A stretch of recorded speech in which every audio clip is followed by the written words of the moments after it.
I tore my Achilles 3 months ago. I have this cane so I don't wobble like a duck. And I'm told that this is recorded, so I don't want to become a meme after this.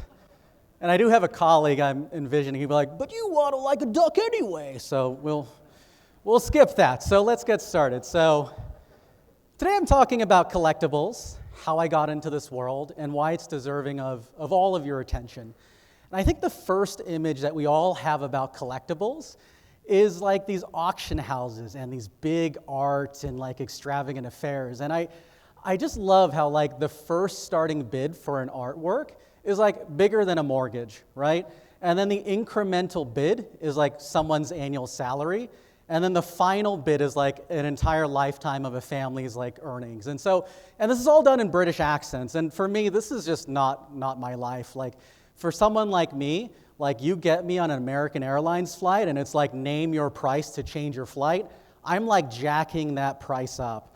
Or like name your price for a hotel, like I'm dragging that price down. I'm a Price is Right kind of guy. You got to add $1 to the increment. It's all about strategy to someone like me. So my first path into collectibles actually came through my wife. And how I would describe Natalie is if trophies were awarded for education and training, she could make a prix lunch out of Michael Jordan and Tom Brady's rings. I swear. So let's go through this. She got an undergraduate degree in engineering in a second language. She got a biochemistry degree here. She went to med school. She's a board-certified internist, board-certified hematologist, board-certified soon-to-be oncologist, and soon-to-be advanced training in bone marrow transplant and cellular therapy. I mean, she's an absolute rock star, right? And I think the first question we get as a couple is, well, what do you guys like to do for fun? I mean, outside of sleeping, of course, because she doesn't get much, but I would point to the fact that she loves fashion. I mean, she loves it. And to give you a sense of how deeply rooted her passion is, in the 90s, growing up, her walls were all like supermodels and outfits and pictures from magazines and Leonardo DiCaprio. I mean, that's where she kind of had her fashion sense about her. And I think in any wardrobe, you ask anyone, one of the prized pieces is a handbag, right? Now, her first handbag story proverbially goes something like this. We had our first husband and wife table talk, had some money saved up at the end of the year. I shared my ideas. It was like, well, we can invest and diversify and time horizon. I had all the buzzwords down. She said, well, you take the money, you give it to the sales associate, and out comes a handbag. And I acquiesce, which is a bit of a life lesson here, because if you're a new couple, you know, if you think you're going to school your spouse on bonds and diversification, you better bring a helmet and some running sneakers, because you're about to get educated yourself. So we're not here to talk about that. We're here to talk about collectibles. So on the collectible front, I had a little bit of agita because I thought to myself, like, I disavowed the financial planning gods, and I'm here at an investment conference. So with that in mind, the anxiety melted away because little did I know, this handbag went up in price by 38% in 1 year. Used handbags were going for 2 to 5 times its cost, even after a decade of wear and tear. And its value is comparable to the S&P 500 over 30 years. And this was mind-boggling to me. I said, what is going on here? And so for an investment nerd like me, I was like, there's no balance sheet here. There's no Porter's 5 forces. What is the intrinsic value? And I started to obsess. I said, well, if you look at the clasp, if you look at the color of the leather, the type of leather, the hardware, how long the artisan has to train in these ateliers. And I started to get down this rabbit hole. And I think the mathiness is super riveting, but for practicality purposes, I got obsessed with women's handbags over the pandemic. And my wife's in the background like, oh yeah, that's good. So what I discovered through this process is really 4 ways that you can measure value for something, right? So the first is scarcity or rarity. The second is condition. The third is the human element. And then the fourth is an imbalance between supply and demand. you have those 4, you're likely on a collectible. This was enlightening to me, but I think for the industry, I was just tugging on a string that's already there. I mean, this is a mile deep. There are investment indexes that track wine, watches, they track artwork, collectible classic cars. There's a secondary market that acts as price discovery, and as we just talked about, really fanciful affairs. And then the third thing is there's a lot of smart money in this room. So then the trends that we've been prognosticating about today apply in this arena too. So just a couple of examples. Climate change, how that is changing the dynamic of wine areas and vineyards, and the scarcity as it relates to prior vintages. Russia accounts for 30% of loose diamonds supply, and how that rearranging of that supply chain is impacting jewelry today in light of the sanctions that are happening right now.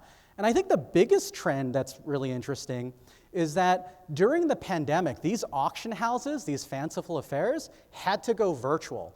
And that unlocking of that party went to different audiences, different countries, different generations. And so it really became a canyon that's also many miles deep. And that was the really interesting thing about it, because then you have not just your traditional stores of value or hedging, but you also had things like baseball cards, Pokemon cards, digital artwork, sneakers. Like, you kind of name your passion, there's a collectible market there available on the cloud. And what I'd also point to in that instance is that when you think about what the collectible market looks like, you would notice that there are a whole other host of people involved. But then, who knows where that may take you? And so, what I found with that is that there's different motivations associated with collectibles. Like, on one end, you have the pure investment people that are talking about speculation and, hey, I want to buy in at X and sell at Y and generate a profit of Z. But on the other end of that, you have, hey, this gold bar, someone turned this into a watch. There's different complications. There's a whole different piece to this, and I kind of want to share this with my next generation, my heirs, or the public as a function of art. And so with that in mind, I thought today I'd share a collectible with you if you're open for the experience. Okay, I heard it, yeah. It's not a man purse, I promise. So let's get this going.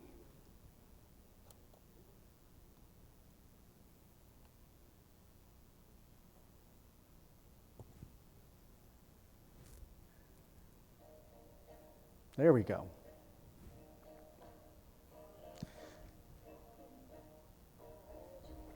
Can y'all hear that? Good, good, good. So these are songs from my people from Inner Mongolia. For those that don't know, this is a cassette player. If you're hip enough to know what that is, it is a very dated technology. You can't get it on the internets, you can't get it on the cloud, and it's not an app. And so this music is north of 40 years old, and it's telling tales about my people. What makes this rare? Two things that make this rare. Clearly the physical rarity of this, but the other is the cultural rarity of this music. You see, we've probably heard in this conference that open door China policy is an economic thing for the past 40 years, but culturally, that open door lasted for like 2 or 3 months, and it's been like ajar for the next 39 years.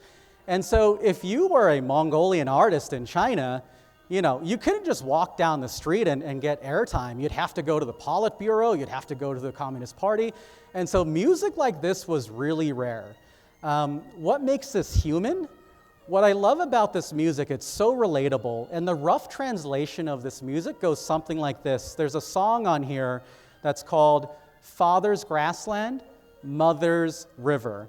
And the translation is, the father can smell the blades of grass wherever he is in the world. And the mother, the roar of the river, is the blessings of your ancestors to the children, wherever they are. And the joy that people have with home in their heart, but the sorrow they'll never know the mother tongue. And what I realize is how beautiful that is. But then as an American citizen, I became a citizen in 2011, my wife in 2021, that perhaps our story and lineage is no different than all of you in this room.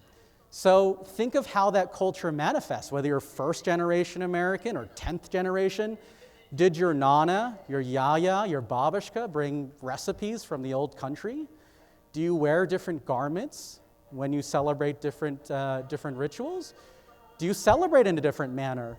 And what I started to realize is that this is a language that we all speak as Americans, and I think it speaks to the American dream that no matter where we are, we may not know our mother tongue, but this experience that we're having is collective.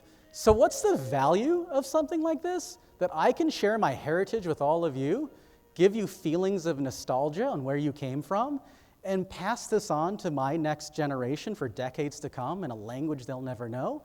I mean, it's absolutely priceless.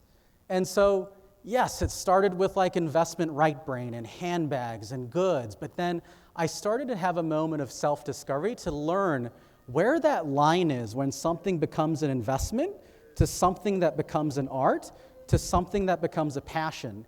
And so from my family to yours, I hope you find the thrill in collectibles like I have, and perhaps find a way to measure value and appreciation in your own way. Thank you very much.